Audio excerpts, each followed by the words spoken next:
The advice and opinions expressed by the host of Autism Live and her guests are meant solely as suggestion and should not be in any way construed as child-specific advice. Any choices you make in determining your child's treatment are completely at your own discretion. Dr. Doreen Grand-Pichet is the Dr. Doreen is an expert in autism. Doreen Grand-Pichet. Dr. Grand-Pichet. Dr. Doreen Grand-Pichet. Dr. Doreen Grand-Pichet is a visionary in the field of autism. Now you can ask her questions on Ask Dr. Doreen.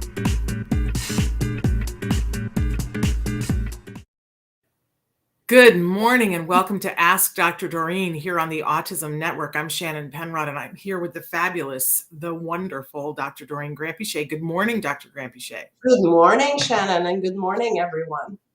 Nice to be here. Isn't it nice to be here? I'm so thrilled to be here. We're going to be live with you guys for the next hour. This is Wednesday, the 15th of December, 2021. And so if you're watching right now, it's an ideal time for you to start writing in questions for Dr. Grand-Pichet. She is a true expert in the field of autism, having been working in this field for 40 plus years. I know that's crazy to even think about, but she has made herself available for this hour to answer real questions in real time. So here's sort of the ground rules for all of it. We want you to write in with your questions for yourself or for people that you love in your life that are having issues that are autism or autism related. But give us as much information as possible, including the closest major city that you live near, because all the resources that Dr. Grand-Pichet might mention to you aren't necessarily available in all places. And then sometimes you say, oh, I live just down the street from something you may not know about, but that Dr. Grand-Pichet does. So tell us where you are and be as specific as possible when you're writing in. However, we need to give you the disclaimer that even, I believe Dr. Grand-Pichet is, with reason, I believe that she is the preeminent expert in the field of autism in our time, but even she is not able to give individual specific advice in this platform, in this format, because she hasn't had eyes on the situation. So she's just getting one little piece of the information, but that little piece will lead her to ask you questions and give you information from her many years of experience, which might help you when you go back to the expert who does have eyes on the situation. So please start writing in. We're live right now, as I said, on YouTube, on Twitter, on Facebook, and about 15 other live sites. The show will podcast later. It'll be available as a free download wherever you get your podcasts.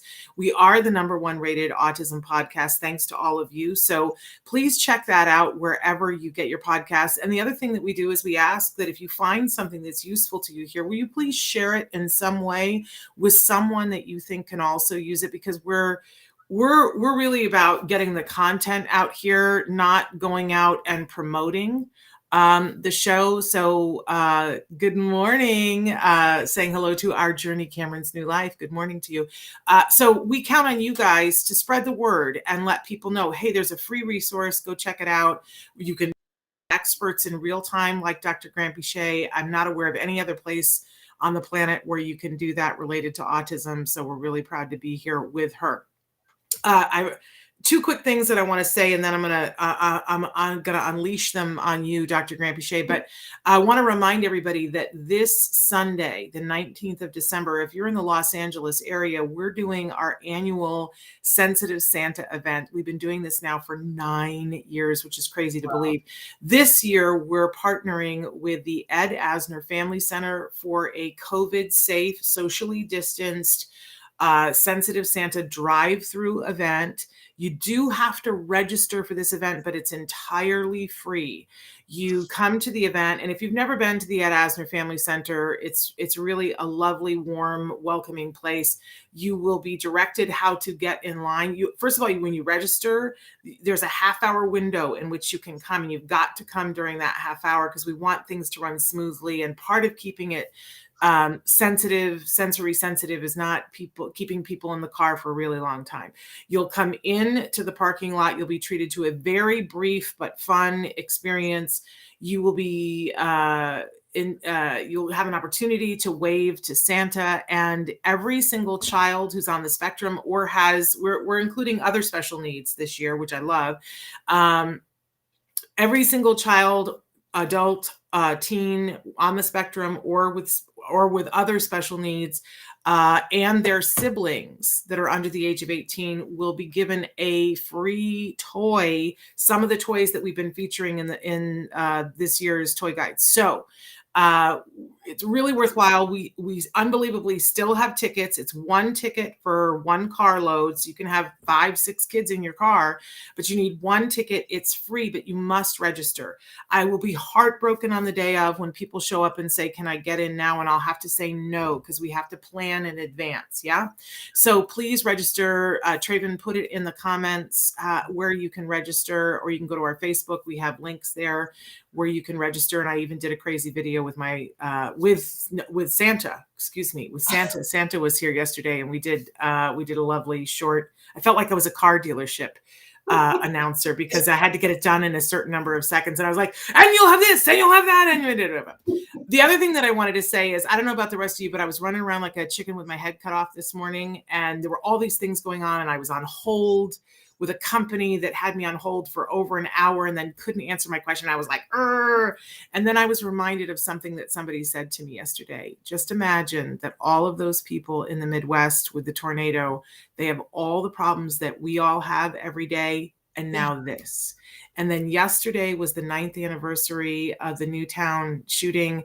And I was reminded of the fact that on that morning, gearing up for the holidays, everybody had stuff going on, and they dropped their kids off. And some of those kids were special needs kids. And then, something else came in. So I know you got strife. I know you've got stuff going on today. I'm sending you hugs. And I'm keeping you in my thoughts and prayers, but let's remember that we have so much to be grateful for today. And that sort of brought me up short. And I was like, oh yeah, I think I'll be okay that I was on hold for an hour. Traven is just telling us that Traven is originally from Kentucky, and that he used to work in the town that candle factory was in. Can you imagine? And the catastrophic loss of life there. It's just shocking to me. We're sending our prayers to everybody, but remember, whatever you've got going on today, it's not that, and that's something. So just putting it out there. I had a moment this morning. All right. Dr. Grandpichet is here, though, and we don't want to waste her time. But she's somebody, can I just say, that I'm grateful for. Whenever things happen in our life that are good, and or even things that are challenging, but on it, like right now we're in the middle of finals with my son for freshman year, and that's challenging. But you know what? It's good challenging, and we wouldn't have that if it hadn't been for her and for her wisdom and her guidance. We wouldn't have that. My son would not be a freshman in college. So happy to be here with you and share your message. Thank you. And can I just say, yeah, you just made me think of something, and I'd like to just mention this one person. So yeah, first of all, thank you very much for your kind words. I really appreciate that. You are someone that I'm very grateful for. This show is something that I'm very grateful for, because it always grounds me and reminds me of what is the most important thing to me, which is getting information out and helping families across the world. Speaking of that, you had recently sent me a email that came in, and someone was in Australia.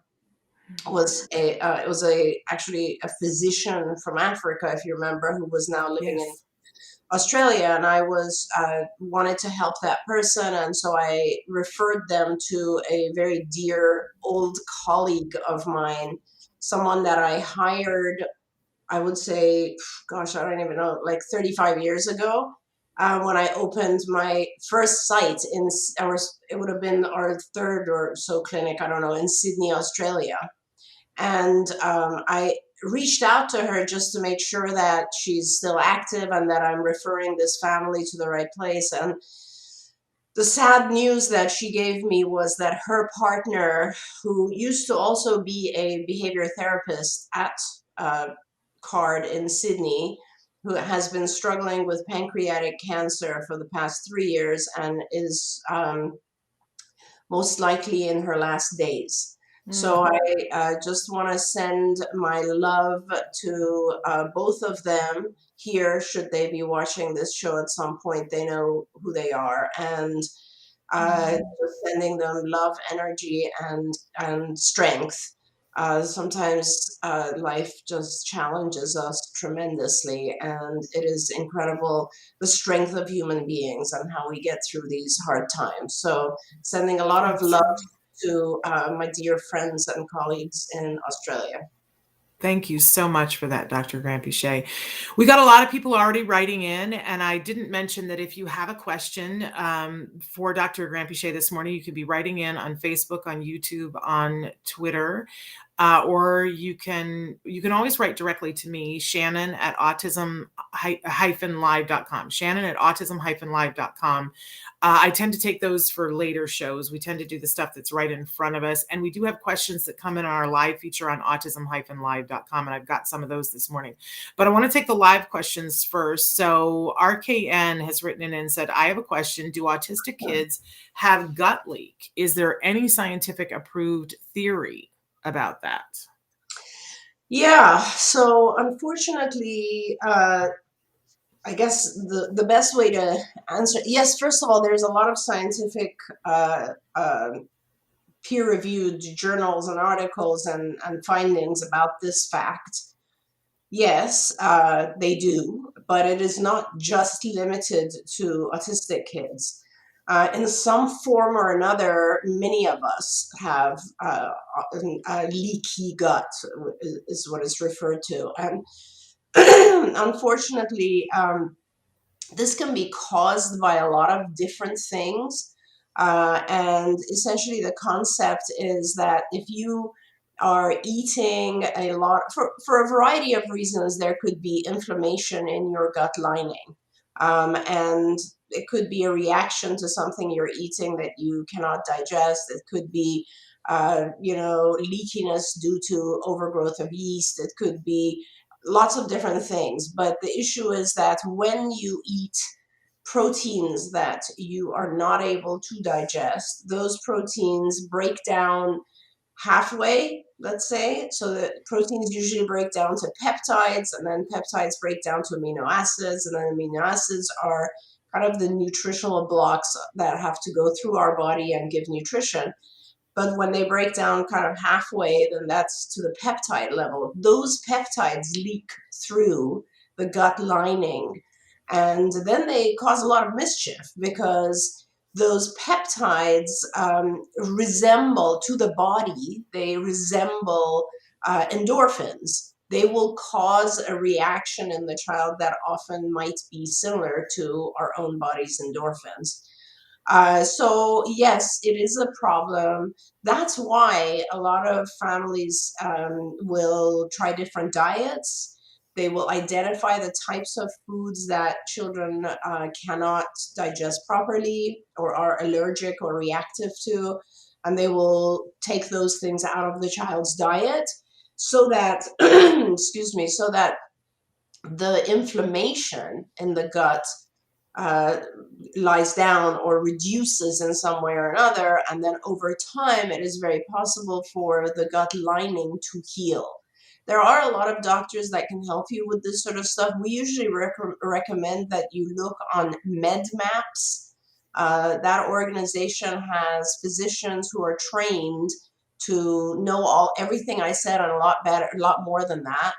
And they will be able to guide you through this process. And I see that, I think it was also Arkan who's written in, is the keto diet good for ASD kids? The keto diet is not only going to be effective. It can be good in some ways, but it's not necessarily what's going to reduce gut inflammation. So I would recommend that you talk to a physician, because more likely they're going to start you with gluten-free, maybe casein-free, maybe corn or soy-free. A lot of times for our kids, what's causing mischief is food coloring, sugar. There's all these other things that can be removed from the diet. And these things are not necessarily in line with a keto diet. And I always remind us pesticides. We need to reduce the pesticide load on our kids' bodies. Yeah, that's So- probably the most important and number one issue is toxins. Mhm. There we go. I just want to say, did everybody see my eyes glaze over the very first time Dr. Grampy-Shea said peptides? I'm pre-programmed. I went to a bunch of conferences early in my term as an autism parent, a parent of a person on the spectrum, and they would say peptide so often that now I just go, oh, peptide. So I didn't mean to fuzz out, but it's a little overwhelming if you're not somebody who's into the whole science of it. I do think it's worthwhile to know that many of us saw a huge difference. Not everybody, but many of us, my son included, we saw a huge difference when we changed our kids' diets. Huge difference. We saw them come awake. We saw them be ready to learn. I just feel the need to make the distinction, though, Dr. Grampy. A lot of people go, oh, well, I'll just change the diet and then my child will miraculously catch up on the skills they missed. That's not the ticket, though, right? It's like a hand in hand kind of thing, that if your child comes out of the fog, then you have to teach them the things they missed. That's right. And I love the way you just said it, Shannon. And I'm really passionate about this message. Like, I am actually going to kind of dedicate myself to giving out this particular message because, you know, a lot of time I'm just shocked, as you probably are, Shannon, but, you know, for me, having been in this field for 43 years, like, I cannot believe that we're still, you know, parents still have to kind of find their own way. They still have to, there's no clear direction out there for parents. And so I'm going to make that my mission, is to make it clear for a parent who's just entering the game, right? And the issue is that you need to do a multitude of different things, and every child is different. But you have to, first of all, our goal, all of us as parents, is to teach our children and get them to a point where they are caught up to their peers, or they are able to function in the world in a way that they can thrive, right? So we want to teach them skills. We want to teach them how to communicate. We want to teach them how to socialize, how to behave well, etc. It's just a lot of stuff we want to teach them. But you have to think that if the child is not feeling well, or if as Shannon used the right word, is feeling foggy, you know, then they're not able to learn, right? So there's a whole bunch of stuff that you should be doing in order to help the child feel awake, aware, ready to learn. And those diets are one of those areas that you need to look into, because I promise you, I've had so many times I've seen kids where they've come into my clinic and I've seen them, and the first thing I notice is they have very, very dark rings around their eyes, and that's kind of a sign of allergy. And I will tell the parents to go home and try to take the child off of dairy, just dairy alone, right? Casein. And, you know, a week later, the parents will call me and say, oh my God, what a huge difference that was. Or gluten, when you see, or you know, when you have children who have high levels of yeast, and you help them overcome that. Those types of things are tremendously effective in making the child just more aware, and then they are able to learn rapidly and try to catch up with their peers. Another one, Shannon, that I never want to forget is sleep. Like, we all ignore the fact that our kids don't sleep. And without sleep, not only are you tired and not able to learn, but you also, excuse me, are not able to produce enough of the neurotransmitters that your brain needs in order to function. I mean, a lot of us, if we don't sleep, like I didn't sleep last night, we don't necessarily function at our best, but yet we expect our kids to be able to handle it, right? So sleep is a vital one as well. Okay. And what I loved is that Ushalat asked a question about, like, so what order did I do my son's diet? And you pretty much did it right there for us. That first I removed dairy, then gluten, then we looked at the yeast, then we realized the pesticides and the artificial colors and all of that, and went on from there. But we did the organic in the middle, and I wished we'd done it in the beginning because Yeah. there was a big change. And by the way, when we went him, we went organic for me too. I'd love to say that we got my husband 100% there, but you do what you can. Right?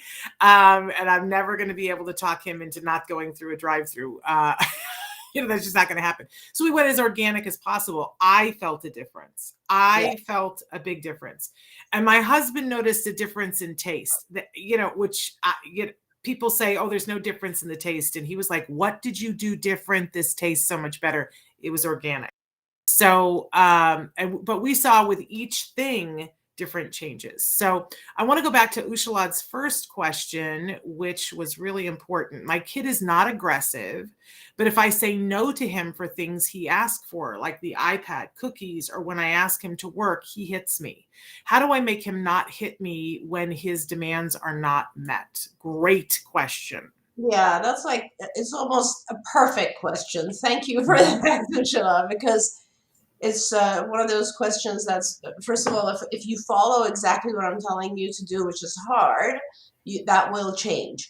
But it's the core basis of all behavioral therapy, right? So the premise of applied behavior analysis, ABA, or behavioral psychology, behavior therapy, is that any behavior that receives a reward increases, and any behavior that does not receive a reward decreases. And if you think about life, that's just exactly how life is. An example would be, you go to work as an adult because you get paid, right? Or perhaps in some cases also you have other rewards as well associated with it, like you have colleagues that you like to see, or you're doing a mission-driven work, or whatever it is, but it has a reward. If it doesn't have a reward, you won't go to work. Let's be very honest. If you don't get paid, you don't like the people, you don't have any kind of attachment to the place, you're just not going to work. Everything we do, and that's a kind of a broader example, but every single thing we do because it gains us some sort of reinforcer. Now, reinforcers, there's two ways to look at what we're trying to achieve in life, all of us. One is we're always trying to gain something that we want, like attention or a tangible object or an activity or whatever. Or we're trying to avoid something that we don't like, right? Like, I don't know, going to school, going to work. We try to avoid the things that we don't like. Both of those conditions, if we're able to avoid something or if we're able to gain something, those are both rewarding situations. Now, with our kids, they learn over time that certain behaviors will gain them access to the rewards that they want. And then those behaviors will increase. And the very simple way to alter that is to not reward the behaviors that you want to decrease, right? Don't reward behaviors that are not adaptive, functional. Do not reward challenging behaviors. So in your child's example, your child has learned that if they say, I want something, like candy or whatever it is, and you say no, they will tantrum or hit, aggress, and then very likely they will get the object they asked for, right?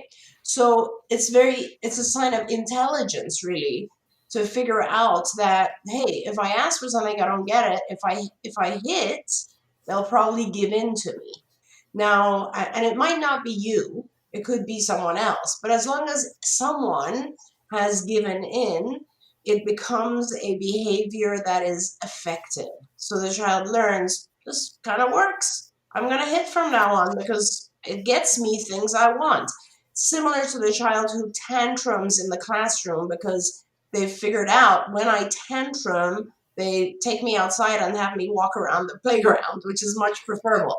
So it's kind of like this type of behavior, whether it's assaultive, aggressive, hitting, tantruming, throwing, whatever it is essentially communication. The child is communicating they want something. And if you let them have it, they will continue to communicate that way. So the short answer after all of that, kind of giving you the basis for it, is when your child hits or aggresses or does any kind of behavior that you find inappropriate, don't give them the object that they want. Don't let them have the thing they want.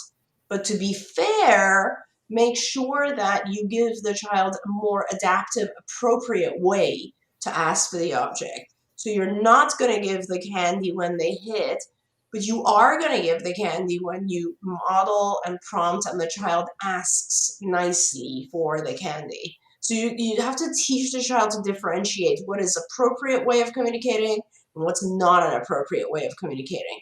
And that's super important, because if you don't teach the appropriate way, what you're doing is you're taking away a whole bunch of reinforcers, and that's just not fair. So you always want to make sure the child has a better way to communicate the things they want. Can I ask a question though? Because I think this is where it gets dicey for caregivers, is that a lot of times we find ourselves in the mix. So, the thing happens where they ask for the candy, we say no, and they hit. And then we think, oh, Dr. Grant-Pichet said to teach them the appropriate way to ask for it. But that's not the moment. Is that correct? Yeah. We should do that at a different moment. That's right. That's correct. In fact, a lot of times parents can tell, kind of, you have a feeling that, and what actually, I'm sure you agree with this, Shannon.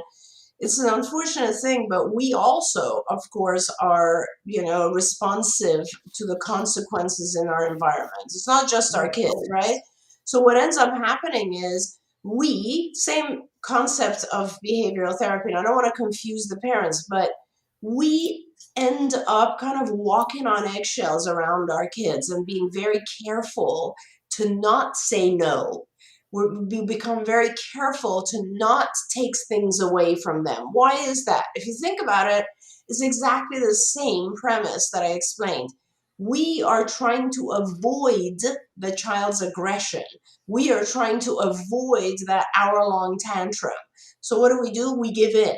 The fact, it's always a cycle right now, just like that. So Shannon is right. If your child has already started to do the kind of challenging or inappropriate behavior, that's not the time to teach. That's the time to leave.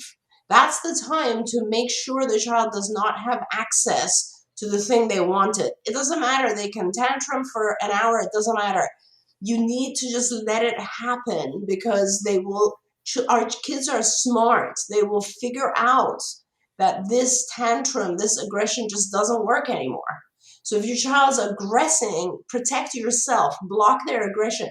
Do not give in to their aggression. That's really important. A different time, when you have the tools, let's say you have maybe people around you who can also help, or just when your child is calm, you go up to the child and you have the candy or object they wanted, and before any opportunity arises where you would have to say no, you actually model for the child to ask for candy. They can ask it non-vocally as well. They can point to a picture, they can type on a keyboard, they can do a PEX board, whatever it is, but teach them an appropriate form of asking and then give it to them. And that's how you help the child learn the difference between appropriate and challenging behaviors. Yeah, because I think that's where we get a little confused. And I so appreciated you saying that we do avoid putting demands on them because we don't want to have these things happen. But I don't know whether it was you or somebody who you trained that helped me to understand that when my child is having a tantrum, that because I would cycle, I would go, oh no, it's happening and it's going to be the rest of our lives and we'll never be able to do anything. And I would get into this crushing sort of spiral of thinking. And instead, you guys taught me that what I should do is reprogram my brain to go, okay, I understand why this is happening. It will come to an end. It's always come to an end before. I'm going to give myself something to do while I'm here, which is that I'm going to be like remembering all the things so that I can write it down on a piece of paper that happened in the tantrum. I'm going to turn into a court reporter. That's right now. And by the way, that is what they teach whenever there's a stressful situation, that if you're being attacked, if you're, in the middle of a robbery, to like separate the emotion, put the emotion over here and become a very dispassionate court reporter. Okay, now he's throwing something. All right, well, now I need to go move that vase before he throws that. But you take the emotion and you shove it to the side. You can save it for later if you want to deal with it later. But in the moment, you just become a court reporter. I found that to be so helpful when my child was having the mother of all tantrums, because otherwise I would be upside down. Yeah. It isn't So easy. It's so tough. I mean, it's just 30 seconds of hearing our child scream and cry is stressful. And it's very hard to say, like, separate yourself from it. It's just, I know how hard that is. I do think, though, that, having someone there with you helps. If you have a spouse or someone who's just available to you to give you support in these moments, it's extremely important to have that. As Shannon said, if you really distance yourself from it, physically as well, the one thing that we as parents fear when a child is like having a major tantrum and I tell you, like, leave the room, the one thing that we fear is that they will hurt themselves somehow, right?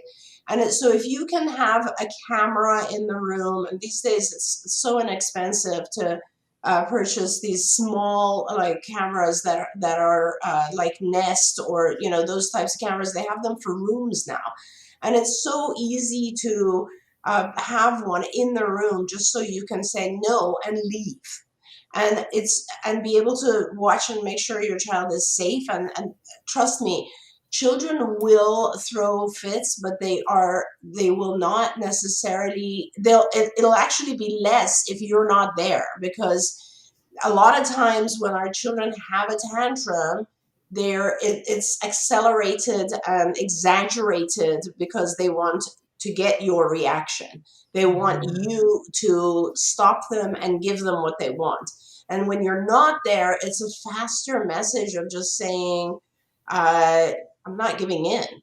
And again, safety is paramount to all of us. And so I don't want to, there are cases where there are children who are so aggressive that it is not possible to do this sort of thing. But in most cases, our children just learn to tantrum or scream or cry, etc., because they're trying to communicate something. And you just need to teach them that is not a functional way to communicate. Missy wants to know, what can you do if your child becomes violent and is too big to control anymore? How do we keep them safe and the family safe? Yeah, Missy, that's a really good question. And honestly, I want to say it is not, I don't recommend that a parent try to manage alone a child who is very big and has become violent. And it's super unfortunate, because, like, a lot of times it's preventable, right? Our kids can learn to communicate in ways that, instead of becoming violent. But sometimes, and I've seen this numerous times, I will come across a teenager, let's say, who is now very big, and they just over time, learned that aggression is effective. So it's very hard now. It's an ingrained type of behavior, and it's super hard to change that. So, like, for us as behavior analysts, we actually often will have two behavior technicians at the same time working with such individuals, because it has become so ingrained in their repertoire of behavior that, hey, when I want something, I hit. When I don't want people bothering me, I hit. So, and it's not something that's easy to change. So I would rather, in that case, tell you as the parent to not focus on fixing it yourself, but focus on trying to get a team to come help you.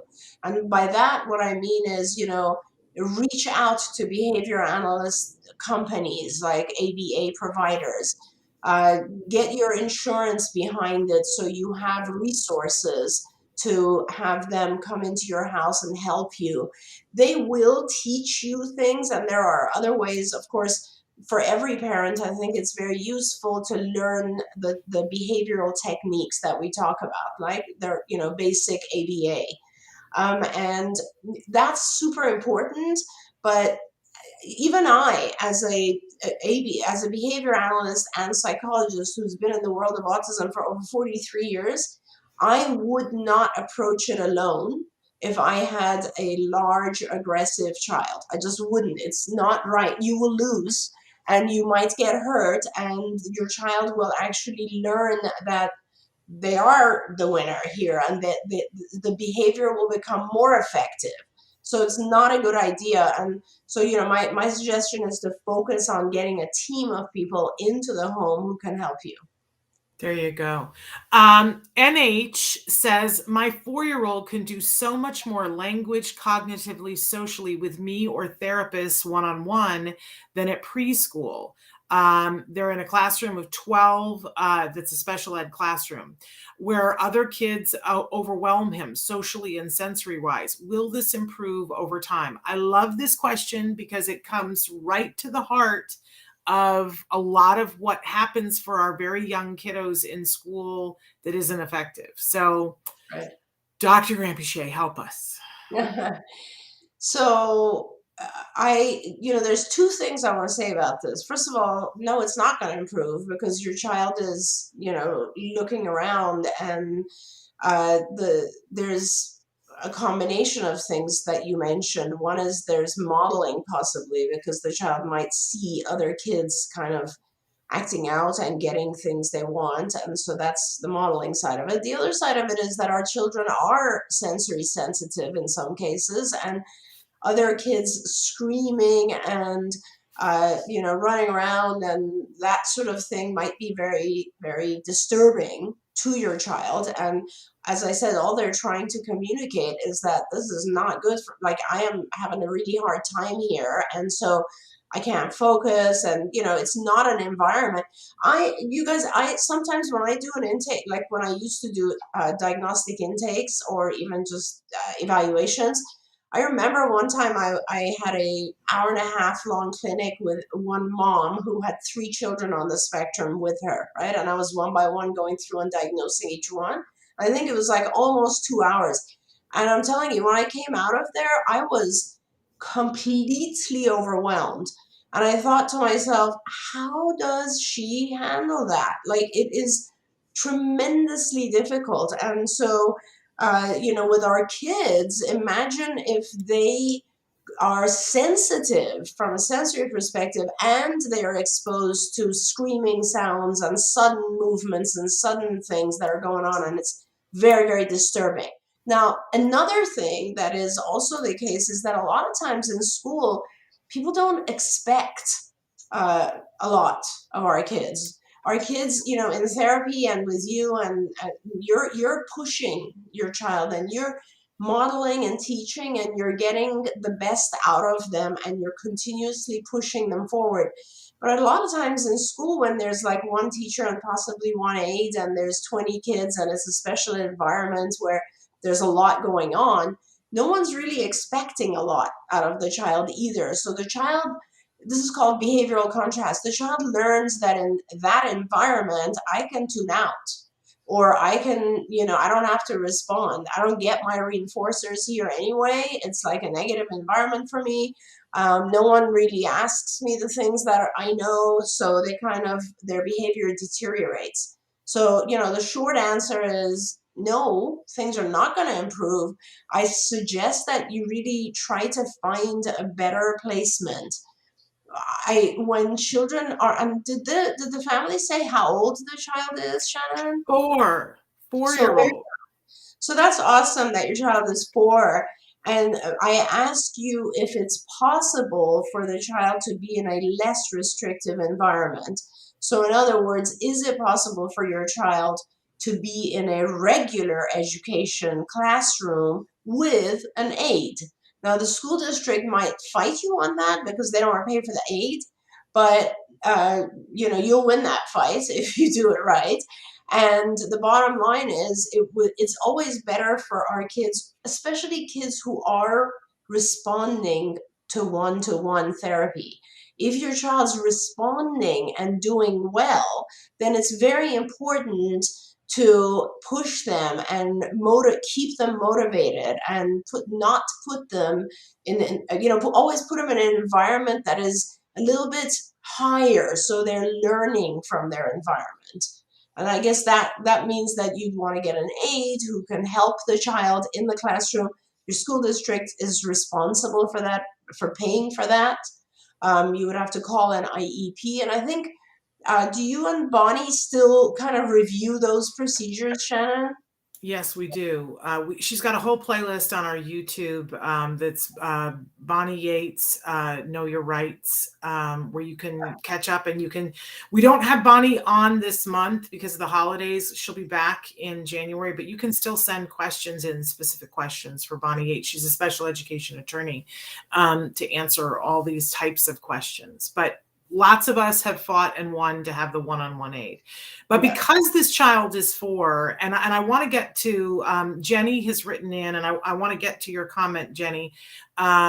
I'm going to, as a parent of a young man who started intensive good quality ABA when he was 3 and is now a freshman in college, I'm going to say that if you can get good quality intensive ABA at 4, in my opinion, that's a better use. And I'm a former teacher. I love school. I'm not saying anything against school, but in that age range.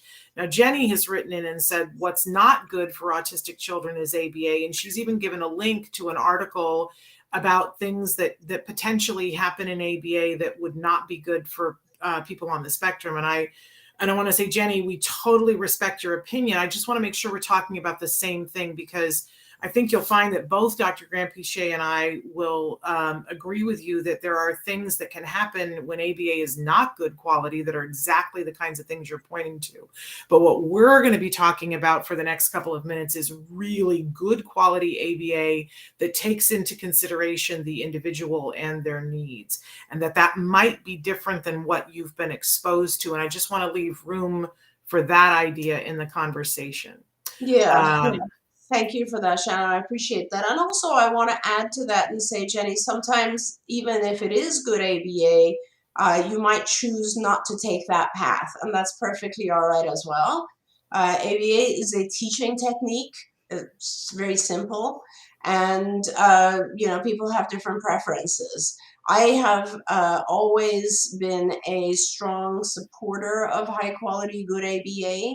But I'm also a supporter of dietary biomedical interventions, and I'm also a supporter of various other medications that might help our kids. Overall, over the course of the last 43 years, I've learned that there are things that can help individuals, just do better in life. Thrive is the word I like to use, because I think that we all of us, we try different things just so that we're living a more comfortable, I guess, successful, healthy, happy life, right? That's what we're all seeking. And getting your needs met. That's a lot of it, getting your needs met. Absolutely, absolutely. And that's for our kids, that is the number one thing, is to help them get to a point in life where their needs are met, they can communicate, they're enjoying their lives, they're interacting, they are happy, healthy individuals. Yeah.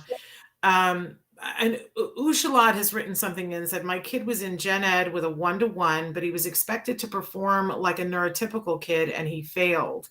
He was finally moved to special class and he is 7.5. As a former teacher and as a parent of a child who was diagnosed at 3 and went through the education system, I'm really frustrated with the education system and the way they, inclusion. Listen, I'm a fan of inclusion, although I will agree that it's not perfect for everyone.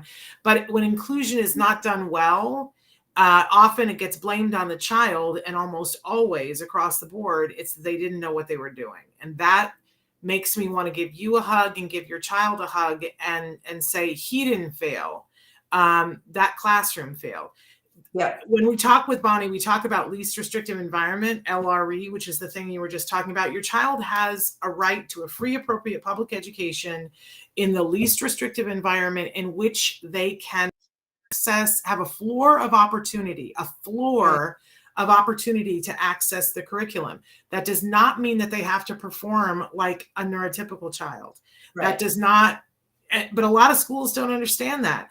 And if there are some things that if they do in the classroom, if they're hurting themselves or another person, then that would disqualify and say that environment is not appropriate. But being able to keep up at the pace is not a reason to take them out. It's a reason where the school has to shore up their thing. I don't mean to get on a soapbox, but I see this time and time again, and it ticks me off that schools pin it on the kid. It was not your son's fault. Dr. Grandpichet, what would you like to say? No, I completely agree with you, Shannon. I'm there. I agree. I think I have actually a lot of thoughts about this, and I'm really glad Ursula wrote that in, because there are so many different situations. And this, to begin with, we have to say every child is different. That's where this starts. This is why it is so important.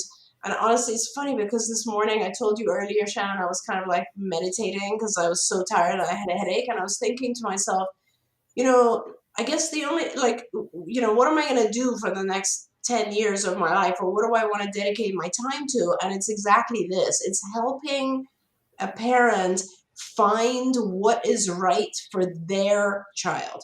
Every child is different.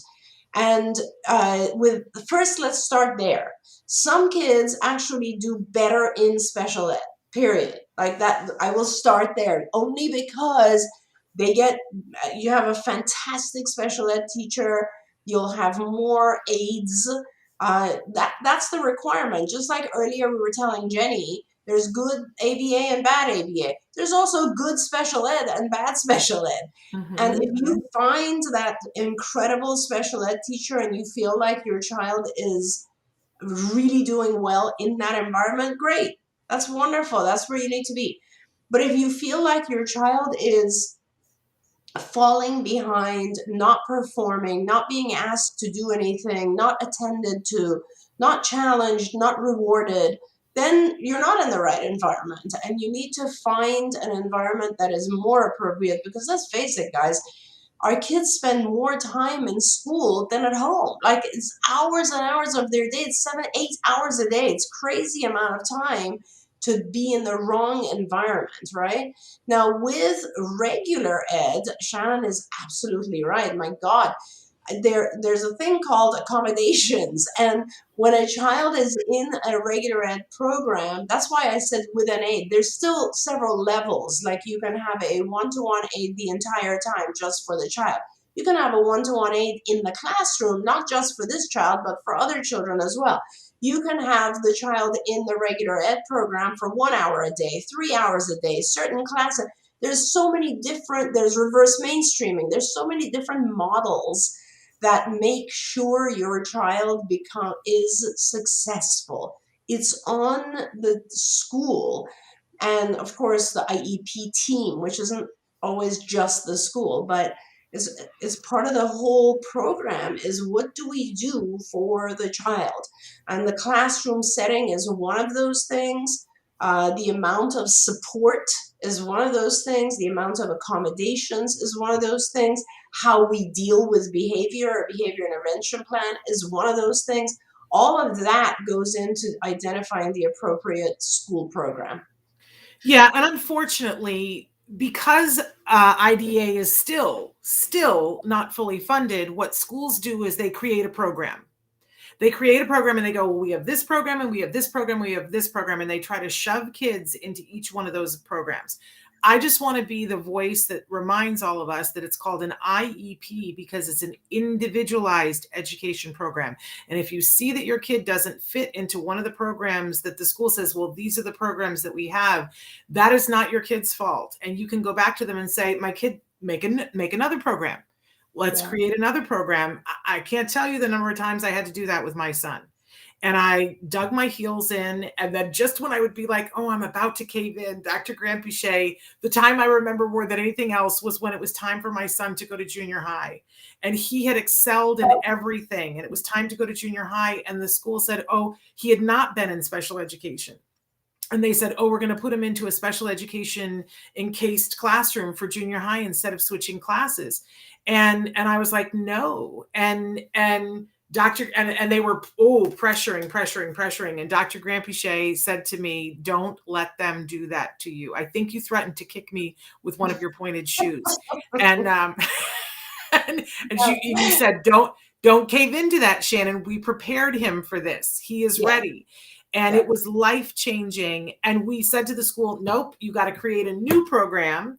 And they did. And 2 years later, when he graduated out of that program, they thanked us and said, you taught us that more could be done. And now they have kids going through a different program. But you know what's going to happen? Somebody else is going to come and they're going to try to shove them into the program my son had. And they're not going to fit in that. And then that mom is going to have to say, no. Yeah. Individualized education program. Very well. Nakvi has said one of the student parents has complained that he became aggressive, say no whenever they want him to do a task at home. Yes, that is one of the questions that we had before. Are you asking specifically about a new question? I'm not 100% sure. Write into us and tell us. In the meantime, I want to go back to RKN said, one more question. If we give omega-3 fish oil before ASD kids going to bed, is that good for helping them with sleep? Omega-3 fish oil. I've never heard that fish oil would be helpful for sleep. Fish oil generally will be helpful for things like cognitive skills, memory. Obviously, it thins out your blood. I'm trying to think of all the side effects of fish oil. I don't know.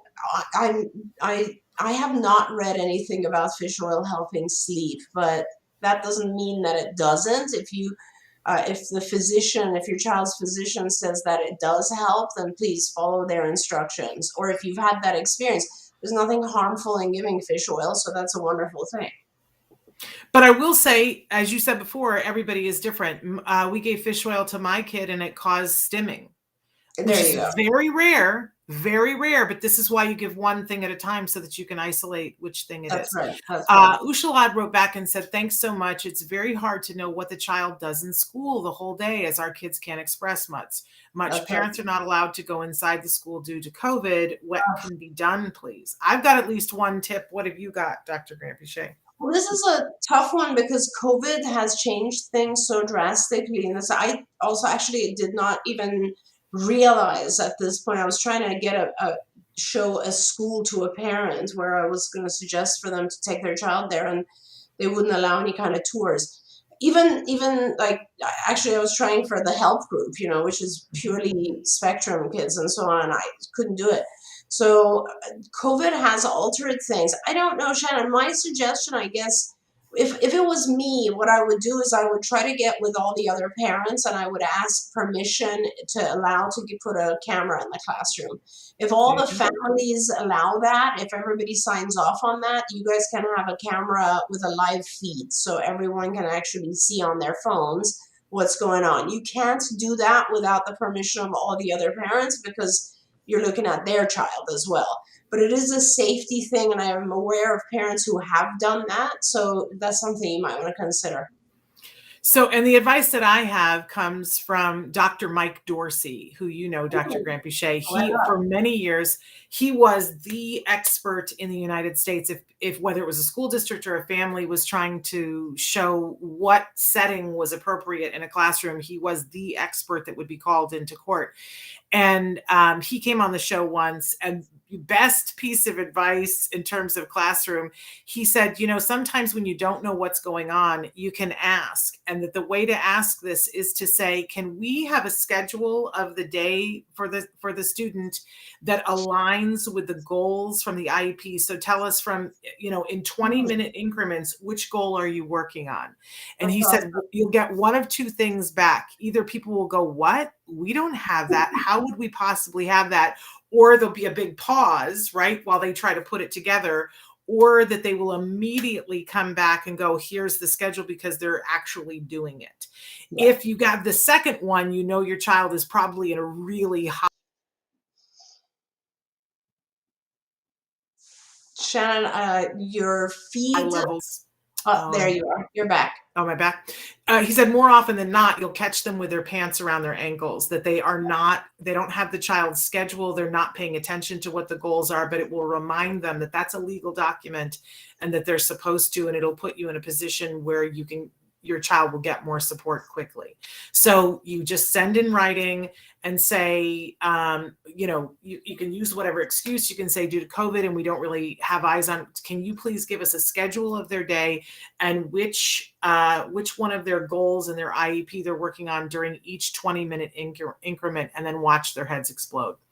Yeah, So, I just wanted to, that's a really good point. And I do want to just add one other thing, which is, you can produce, assuming that the teacher is cooperative and honest, you can produce a small journal for the teacher, not one where the teacher writes a lot of narrative. A lot of teachers don't want to do that because they don't have time.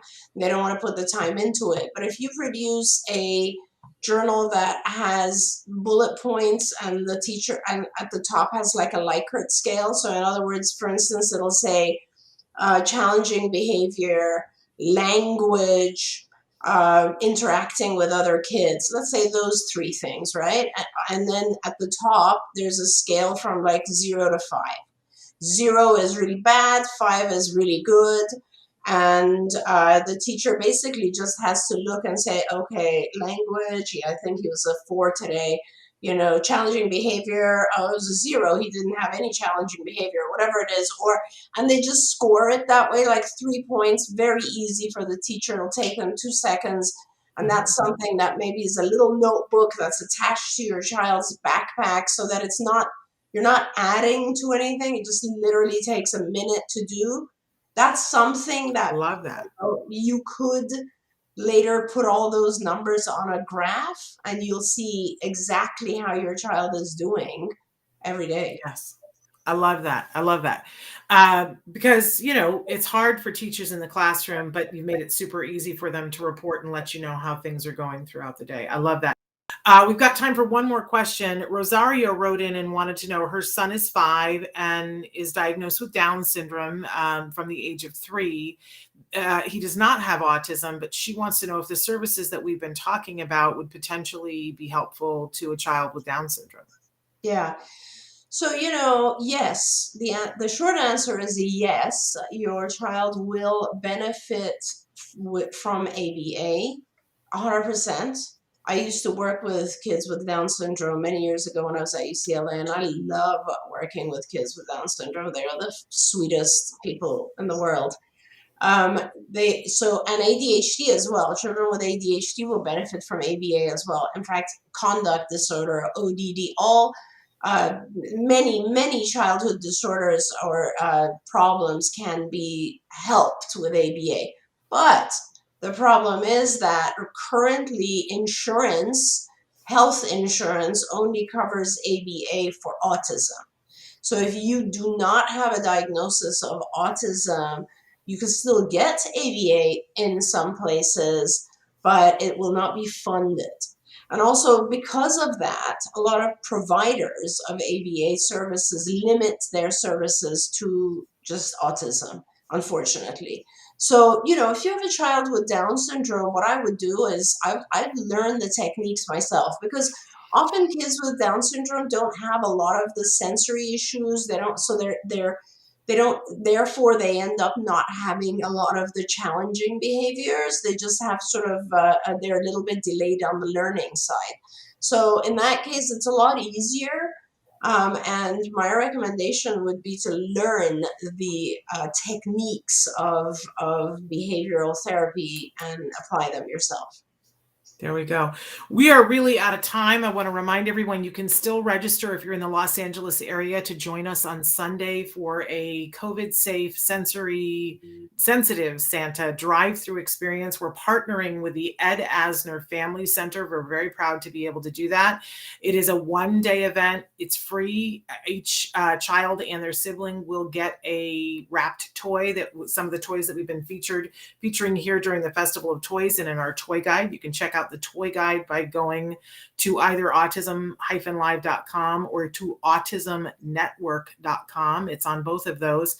But please check out on our Facebook where it is that you have to register on Eventbrite to get those free tickets. It's one ticket per car. You can squeeze in as many people in your car as you can safely put in. It is COVID safe. You won't be leaving your car. We ask that you keep your windows up unless everyone in the car is safely able to mask. You will have an opportunity to wave at Santa and you will get a free gift, but you won't come into contact with anyone. We're absolutely hysterical about being safe. So they're coming directly from me. So please join us for that wonderful event, but you must register. Tell somebody if you know them in the Los Angeles area. It's a great event, great opportunity to get a great toy and to get to wave to Santa. We don't want our kids to miss out on that. And in a way, it's even, a lot of kids get overwhelmed by being too close to Santa. So it's kind of good for our kids. Won't take you long to go through, and I guarantee it'll be fun, fun, fun. So register for that. Don't come to the event on the day of and cry to me because I can't let you in. It's just like that. So Dr. Grant-Pichet, thank you so much. We have one more Ask Dr. Doreen before the end of the year. That's next week. You guys aren't going to want to miss that. Make sure you join us with her next week. And until then, give your kiddos a hug from me and one for you too. Bye-bye for now. Bye, everyone.